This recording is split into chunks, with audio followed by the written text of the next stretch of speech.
major political parties appear to have crossed the boundaries of decency to transgress our peaceful activities and our focus on political schedules.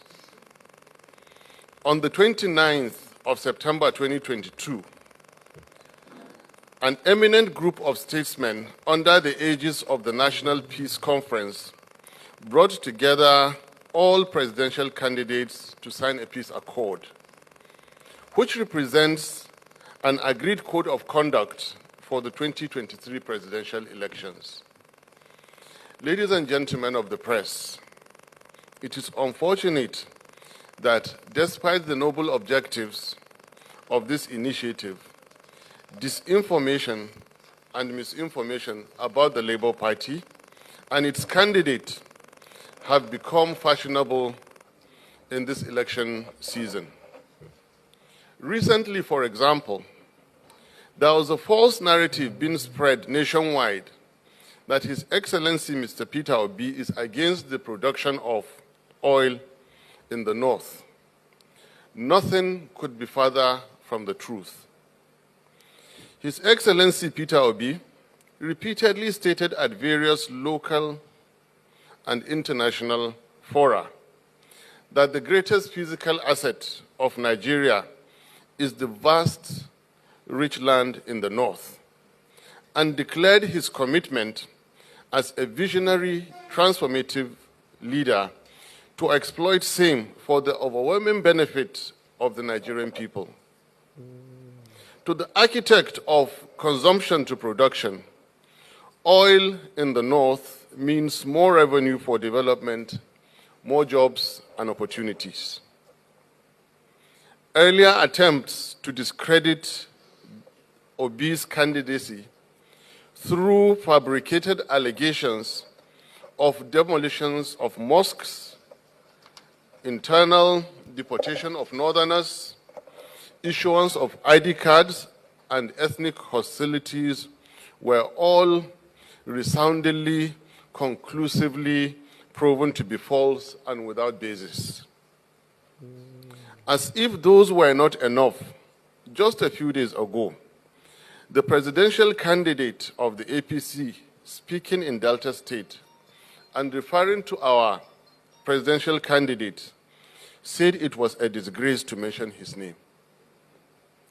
While our candidate is quite comfortable with not being mentioned, it is most unpresidential, indecorous, and disrespectful from the candidate who claims his turn at Nigerian presidency. APC's strategy against Peter Obi now appears very clearly centered on promoting falsehood in addition to empty and derogatory personal attacks. And of course, this is because they can find no contentious point of negativity to push.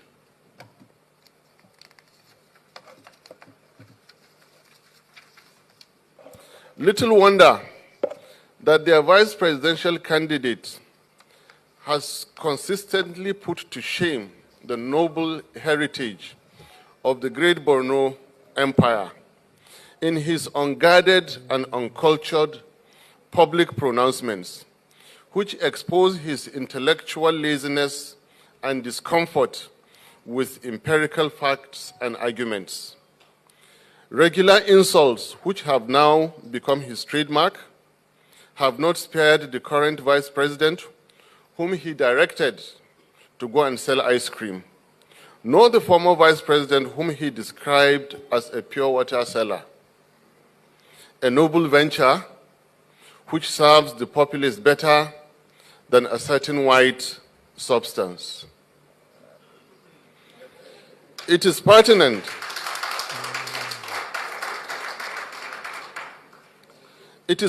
to recall how Mr. Shetima, at a recent public event, belittled Atiku Abubakar's educational qualification, as well as the modest lifestyle of Peter Obi.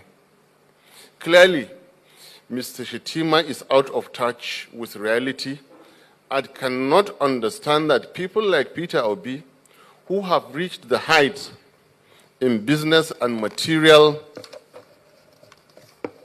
achievements, have long transcended the need for ostentatious display of wealth.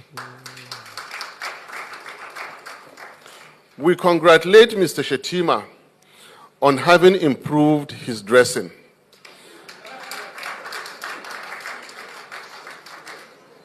But we equally remind him that he needs to improve his public composure and discipline in communication. Shettima is called upon to speak kindly and more responsibly about all personalities, if only to uphold long-established minimum standards. We cannot also forget his disposition and uncooperative attitude when hundreds of girls were abducted under his watch as governor in 2014, where he did little to rescue them in the first place or facilitate their rapid rescue. A governor under who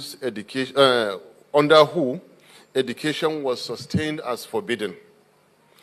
The circumstances of his emergence as candidate in 2011 leaves yet many questions unanswered. I need your attention on this answer I'm going to give you.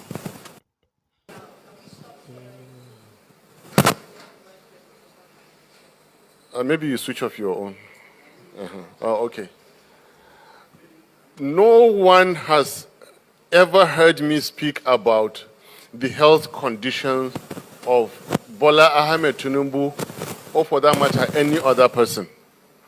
No one has ever heard me, and I cannot be quoted. And I can speak for His Excellency Governor Peter Obi. We don't speak about their personal conditions, any God-given talents, because there is philosophy behind this. There is morality behind it. I personally believe that the health in you, in anybody, is bestowed by Almighty Allah. And Peter Obi made the same comment. When Tinubu could not show up for a variety of events, we spoke and he said, I really hope this gentleman is all right. He expressed that concern. I really, really hope Tinubu is okay. And Peter Obi and myself will not hold it against him that he is not well. The health and the strength in Peter Obi is not his own making. God gave him. The health and the strength in me now and for everybody is not our making. God gave us. We really sympathize with Peter Obi and we will not hold it against him. With Tinubu. We sympathize with Tinubu and will not hold it against him that he is not well. However, Nigeria is too great for any individual's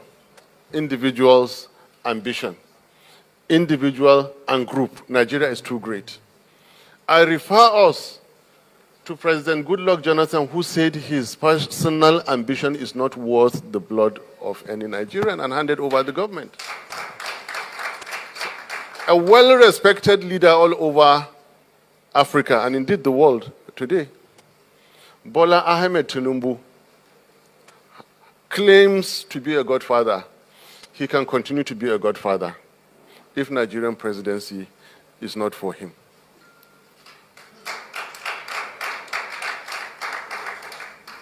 It is not in our place, Peter Obi and myself, to tell him that you're sick.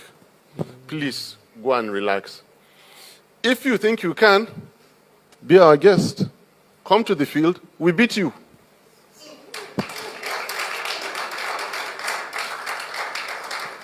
And even in doing that, we will treat you kindly and show respect to you. When we beat you, take you back home, and show you how we will handle Nigeria.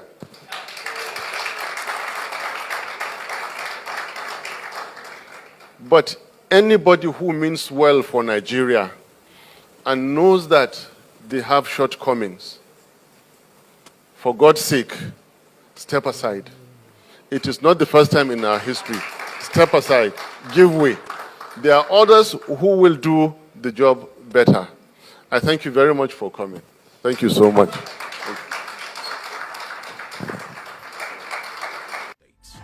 Empire, in his unguarded and uncultured public pronouncements, which expose his intellectual laziness and discomfort with empirical facts and arguments. Regular insults, which have now become his trademark, have not spared the current vice president, whom he directed to go and sell ice cream, nor the former vice president, whom he described as a pure water seller. A noble venture which serves the populace better than a certain white substance. It is pertinent